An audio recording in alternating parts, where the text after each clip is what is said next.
बहुत बहुत धन्यवाद सभापति महोदय।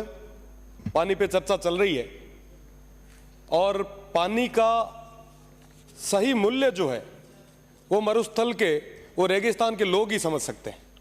सीमांत के लोगों से ज्यादा तो कोई समझ ही नहीं सकता। ऊंडे तले और पानी पीर में इतनी तक पुगा। आज पानी पे चर्चा चल रही है और उस सीमांत के लोगों को आजादी से लेके आज तक अभी तक पानी नहीं मिल पाया है। एक तरफ हम बात कर रहे हैं, साहब मंगल ग्रह पे पानी ढूंढ रहे हैं, अलग अलग जगह जा रहे हैं, पर वाकई स्थिति क्या है, धरातल की स्थिति क्या है, इस बारे में सोचने की जरूरत है। स्टेट को और सेंट्रल गवर्नमेंट को मैं धन्यवाद देना चाहूंगा कि आप ERCP जैसी योजना लाए। साथ ही साथ मैं निवेदन करूंगा कि वेस्टर्न राजस्थान के लिए भी ऐसी परियोजना जरूरी है जिसकी सबसे ज्यादा जरूरत है। मेरे से पहले भी कई माननीय सदस्यों ने इसकी मांग रखी, मैं उन्हें भी धन्यवाद दूंगा। साथ ही साथ सभापति महोदय, आपके माध्यम से मैं प्रदेश की सरकार से निवेदन करना चाहूंगा कि नर्मदा व इंदिरा गांधी नहर है वो काफी लंबे समय से उनका एक्सटेंशन भी रुका हुआ है और काम भी अधूरा है। सीमांत के लोग चाहते हैं कि नर्मदा और इंदिरा गांधी नहर को आपस में जोड़ा जाए ताकि वो जो DNP क्षेत्र है, वो जो सीमांत के लोग हैं और उनकी जो जमीन है उसका फायदा मिल सके, वहां पे बुआई हो सके। आज के समय में ये बहुत ज्यादा जरूरी है।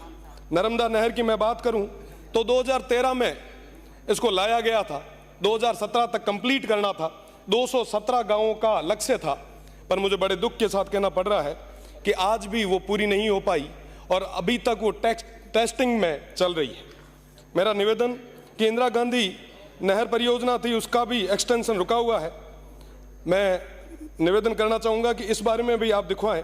बाड़मेर लिफ्ट कैनाल के माध्यम से शिव ब्लॉक के और बाड़मेर तक, बाड़मेर की विभिन्न गांवों तक पानी पहुंचाया जाता है, पर मोहनगढ़ जहां से ये पानी आता है वहां पे कई बार बिजली आपूर्ति की कमी के कारण ये समस्याएं पैदा हो रही है।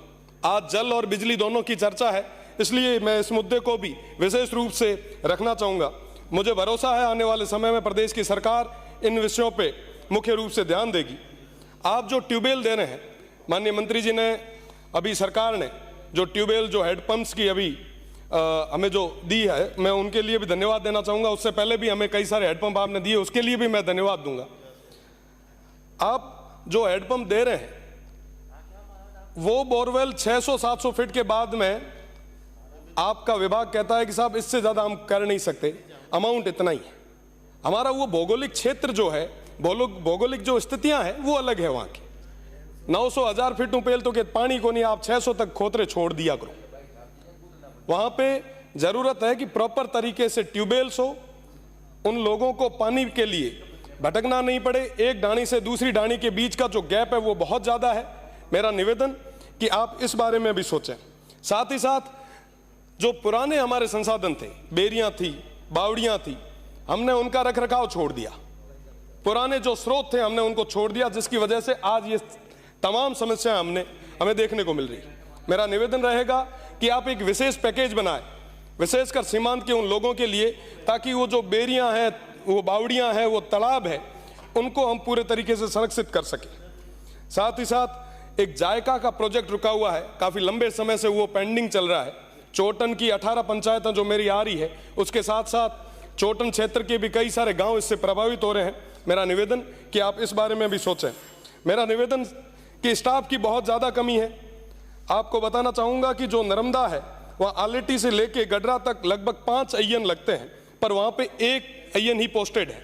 मेरा निवेदन कि आप स्टाफ को भेजें और कम से कम जिनसे कोई जो पिछली गवर्नमेंट में सही काम नहीं कर रहे थे, आप तो उनको भी भेज दो, पर हमारी वो पोस्टें भर दो, ऐसा मेरा निवेदन रहेगा। साथ ही साथ काफी लंबे समय से ये जो गर्मी के दिनों में आप कार्मिक लगाते हैं, इनके अंदर कई सारी अनियमितताएं हैं। आप इन ठेकों पे विशेषकर जांच करवाएं। लंबे समय से, जब से ये आपने ठेका प्रथा शुरू की है, तब से लेके आज तक इसमें भारी अनियमितताएं हैं, आप इसकी जांच कराएं।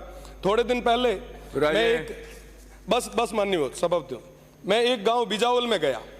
वहां बिजावल में गया, आप सोचो कि वो गांव जहां पे नेटवर्क नहीं है, वहां पे कई सारे लोग, बड़े बुजुर्ग 80-90 साल के बुजुर्ग, वो उस टंकी के नीचे बैठे थे। वो कह रहे हैं कि साहब 30 दिन से हमें पानी नहीं मिल रहा, धरना दे रहे थे। साहब धरने की स्थितियां क्यों पैदा होती है, इसके बारे में भी हमें विचार करना होगा। साथ ही साथ मेरा निवेदन रहेगा, बस एक मिनट साहब, इन तमाम मैं आपसे निवेदन करना चाहूंगा कि बांडासर गांव है जहां के एक 80 साल के बुजुर्ग थे लोंगे खान जी, उनसे मैंने वादा किया था कि साहब पानी पहुंचाऊंगा।